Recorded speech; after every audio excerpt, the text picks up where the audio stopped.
Good day mga kapakpak, welcome to our channel, The Gladiator Blue Philippines, Arnold TV Vlog. Okay, for today's video, ipapakita natin sa inyo yung ating tatlong ipaparapol. So, una muna, shout out kay Mark Ness Bunahos. Okay, salamat sa panonood sa ating mga video.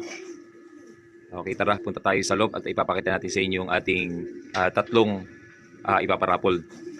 Okay, pasok tayo sa loob. Ito yung ginawa nating unang widowhood cage at binahayan na ng ating mga stock breeder. Ayun, sa unang parapol natin, ang cross ay yung nakita natin sa labas na red bar, yun yung ina at ito naman yung ama. Ito ay personal banded ni Jason Kaunan from Christina Frankfurt. Ayun, sa CSWRPC na panalo na ni si Batin. So meron siyang 1 YB. So bali tatlo yung ipaparapol natin. Yung dalawa ay nandito sa taas. Ito naman ay from Bio Pigeon. Courtesy by Sir Alan Lee. Okay, salamat sa pag-sponsor mo ng SBR. Okay, sa makakakuha nito ay ibibigay ko sa inyo yung yung kopya ng pinaka-certificate niya. Ayun yung dalawang inakay na ating ipaparapol. Ito ay back to mommy. Yung asawa nito ay anak niya. Yun yung isang malaking red bar na yun. So ang raffle natin ay mangyayari sa December 29. Dapat ngayon ay sa nung December 25 pa. So pinospone natin. At mayroon pang pagkakataon na humabol yung iba na sumali. Okay, napakadali lang po sumali. Mag-share lang po ng isang video natin galing sa page at isang video galing naman sa ating YouTube channel.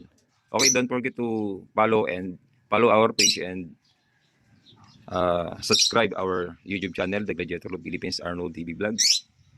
Okay, tatlo pong ibon yung ating ipaparapol. Yung isa ay back to daddy. Yung isa naman ay back to mommy. Okay, napakagandang baseline. So kayo na po yung mag-i-improve ng kanilang lahi. So ito po ay halos papuro natin, no? Para masiyahan yung ating mga taga-subaybay.